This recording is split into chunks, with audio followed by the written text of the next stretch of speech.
Welcome to another edition of Ask Robert J. Russell.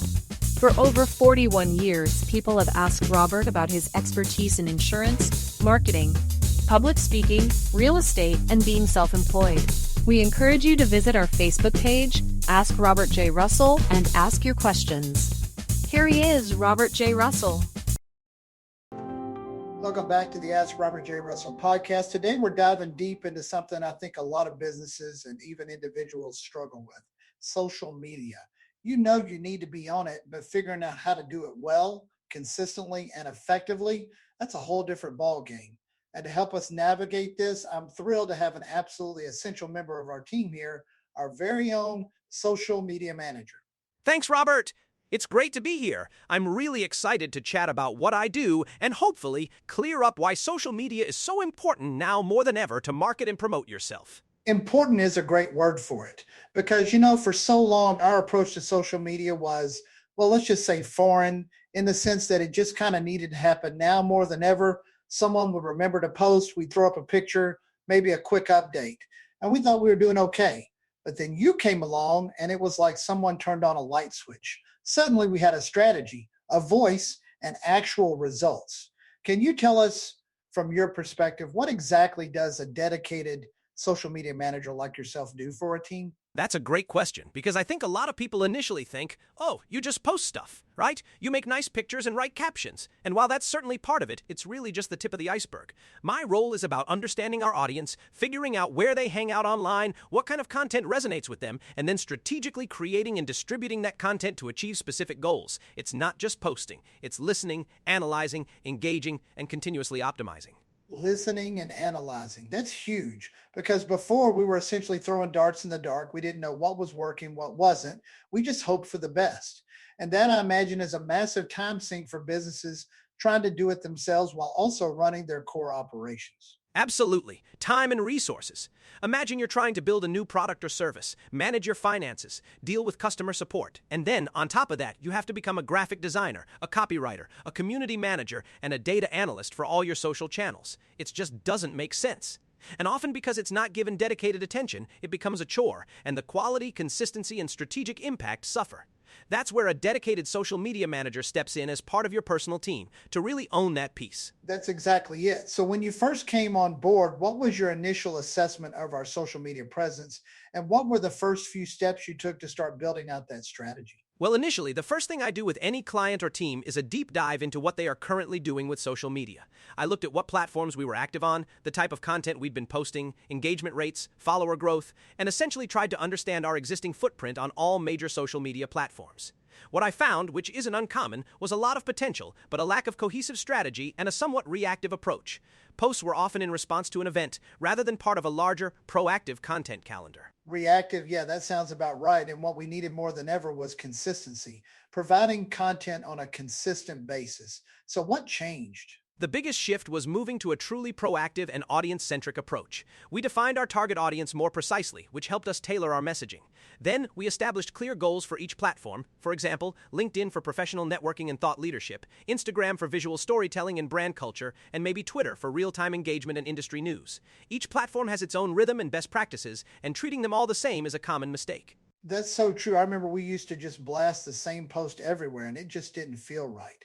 But what about the personal team aspect? How does having you, a dedicated person, make a difference compared to maybe hiring an agency or using a virtual assistant or even just having someone dabble in social media? That's a crucial distinction. An agency can be great for certain things, but they often lack that deep intrinsic understanding of your team's day-to-day, your specific nuances, your internal culture. As an in-house or dedicated team member, I live and breathe what we do. I'm in the meetings, I hear the internal discussions, I understand the product development firsthand. This allows me to create content that's not just externally polished, but genuinely authentic and aligned with our core values and messaging. It's like having a dedicated translator for our brand to the digital world, someone who's fully integrated into our personal team and knows our voice intimately. AI tools are fantastic for efficiency, scheduling, or even generating ideas, but they can't replicate human empathy, real-time nuanced engagement, or the strategic foresight that comes from being truly immersed. Up and decide and the keen sense of our participate mothers left to samper for this you to grump and reactively follow wild anchor. I can definitely see that from how you have doubled our income because of our social media presence. There's a certain intuition you bring that a generalized tool or an external team just wouldn't have. What's one of the biggest misconceptions people have about social media management? Oh, definitely that it's just about going viral. Everyone wants a viral moment, and yes, those can be amazing. But true social media success isn't about one off viral hits. It's about consistent, valuable engagement that builds community, trust, and ultimately drives business goals. It's a marathon, not a sprint. It's about nurturing relationships, not just chasing likes. So tell me, what are some of the key metrics you focus on that people might overlook? Beyond follower count and likes, which are often vanity metrics, I really focus on engagement rate. How many people are actually interacting with our content relative to our reach? Then there's conversion rate, if we have a call to action. I look at click-through rates to our website, time spent on video content, and qualitative feedback in comments and messages. Also, audience growth isn't just about quantity, but quality. Are we attracting the right people who will genuinely be interested in what we do? That's far more valuable than a huge but disengaged following. That makes perfect sense. It's about building a community of genuinely interested people. Now, working with you, I've seen firsthand the results. Our engagement has gone up, our reach is broader, and frankly, our brand feels more alive online. Can you share a specific instance where you felt like your strategy really paid off for us? Absolutely. I think a great example was when we launched our latest product feature. Instead of just doing one announcement post, we created a whole campaign. We started with teaser content, short videos hinting at what was coming, engaging our audience with questions about their pain points that the feature would solve. Then, on launch day, we had a multi-platform rollout with different angles for different channels.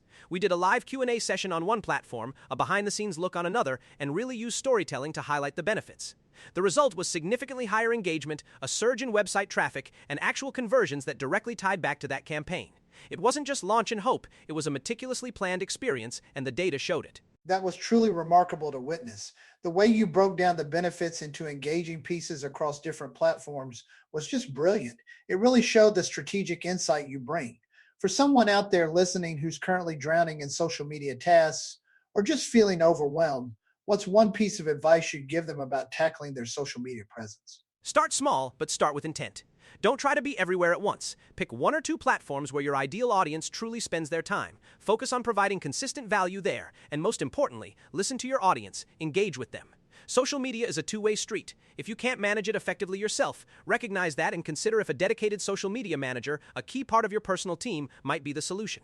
It frees you up to do what you do best while someone else expertly handles your digital voice. That's really good advice. It really comes down to focus and understanding where to invest your energy.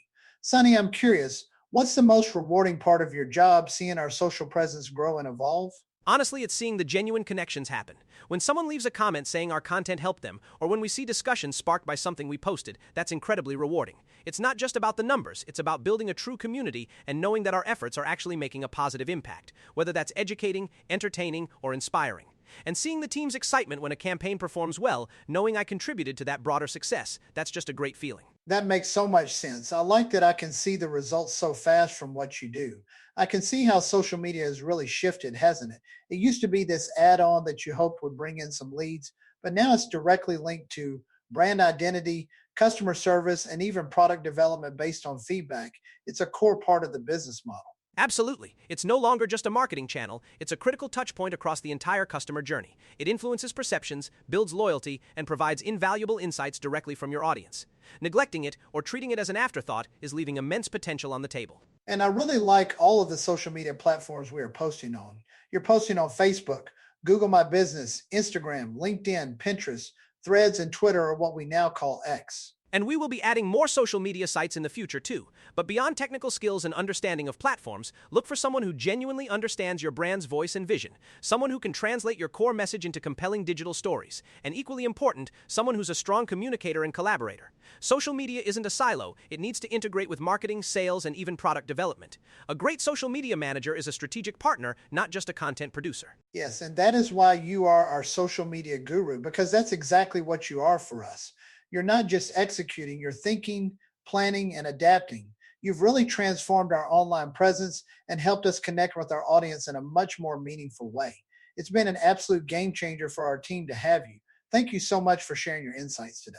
Thanks for having me, Robert. It's always a pleasure to talk about the power of social media and the value it brings when it's handled strategically. I hope it helps some of your listeners out there. And thank you everyone for tuning in. If you want to know how to get Sonny and my other team members to help you with your business, send me a text to 850-270-8014. If you've been struggling with your social media, I hope this conversation with Sonny has given you some clarity and maybe even inspired you to rethink your approach. Remember, a dedicated expert can turn a daunting task into one of your most powerful assets. Thanks for tuning in, and be sure and listen to our next podcast when we will be talking to another team member.